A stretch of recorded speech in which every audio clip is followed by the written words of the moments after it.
Welcome back to welcome back to అద్వికాస్ ముచ్చట్లు. అధిక ముచ్చట్లు. ఈరోజు నేను మీ ముందుకు తీసుకొచ్చేసాను రొయ్యల పచ్చడి. సో ఈ రొయ్యల పచ్చడి ఎలా చేయాలో చూసేద్దాం. సో ఇప్పుడు నేను చూపిస్తుంది అయితే క్లీనింగ్ ప్రాసెస్. ఇది చాలా పెద్ద ప్రాసెస్.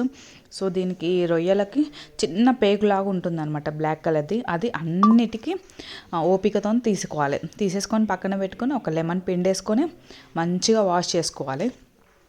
సో ఇప్పుడు ఒక లెమన్, పసుపు, ఉప్పు అలా వేసుకొని మొత్తం వాష్ చేసుకోవాలి. ఒక 2 times అండ్ 1 time వాష్ చేసేసుకొని పక్కన పెట్టేసుకోవాలి. సో చూసేసేయండి ఒకసారి. కడిగి పక్కన పెట్టేసుకోవాలి. నేను పక్కన పెట్టుకున్నది వీడియో తీయలేదు.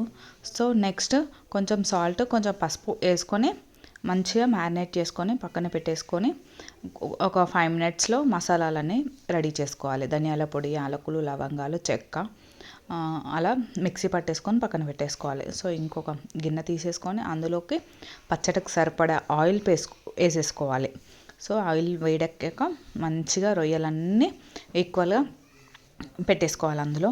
సో ఈక్వల్గా మంచిగా ఫ్రై అయిపోతుంది ఆయిల్లో. సో ఆయిల్ కొంచెం ఎక్కువే పడుతుంది, ఎందుకంటే పీసెస్ అన్నీ ఒకేసారి మనం ఫ్రై చేస్తున్నాం కదా. సో అవన్నీ ఫ్రై అయ్యేలాగా ఉండాలన్నమాట ఆయిల్. సో మీకు చూసుకొని పెట్టేసుకోండి. నేను 1/2 kg అన్ని రొయ్యలు చేస్తున్నాను అనమాట. సో 1/4 kg అంత పట్టింది ఆయిల్ మాకు. సో చూడండి మీరు, ఇలా మంచిగా గోల్డెన్ కలర్లో వచ్చేదాకా ఫ్రై చేసుకోవాలి. ఒక 5 minutesకి ఒకసారి అలా మనం తిప్పుతూ ఉండాలి. సో ఇప్పుడు చూసేసారు కదా, ఈ కలర్లో వచ్చేదాకా ఫ్రై చేసుకోవాలి. సో ఇలా ఫ్రై అయిపోయాక ఆ పీసెస్ అన్నీ పక్కన ఒక ప్లేట్లో పెట్టేసుకోవాలి. సో మంచి క్రంచీగా అవుతుంది. సో సైజు కూడా చాలా చిన్నగా అయిపోతాయి, క్రంచీగా అవుతుంది. సో బాగా ఫ్రై చేసేసామనుకోండి, బాగా గట్టిగా అయిపోతుంది పీసెస్. మీకు మంచిగా ఉండేలాగా ఫ్రై చేసుకోండి. సో అవి పీసెస్ అన్నీ పక్కన పెట్టుకొని అదే ఆయిల్లో మంచిగా పచ్చడికి సరిపడంత అల్లం వెల్లుల్లి పేస్ట్ వేసుకొని బాగా కలిపేసుకోవాలి. మంచి బురుగు వస్తుంది, అది చాలా బురుగు వస్తుంది. సో ఆ బురుగు అంతా పోయేలాగా అల్లం వెల్లుల్లి పేస్ట్ ఆయిల్లో మంచిగా కరిగేలాగా కలిపేసుకోవాలి, ఫ్రై అయ్యేలాగా. అందులోనే కొంచెం ఉప్పు, కారం అండ్ ఇందాక మిక్సీ చేసి పెట్టుకున్న ధనియాల పొడి, మసాలా పొడి అంతా వేసుకోవాలి. కారం అనేది మీ ఇంట్లో ఉన్నదాన్ని బట్టి వేసేసుకుంటే సరిపోతుంది. కారం తినేవాళ్ళు కారం, కొంచెం చప్పగా తినేవాళ్ళు మీకు తెలిసిపోతుంది కదా. సో దాన్ని బట్టి మీరు వేసేసుకుంటే సరిపోతుంది. ధనియాల పొడి కూడా కొంచెం వేసుకుంటే సరిపోతుంది, ఇది మసాలా పొడి కదా.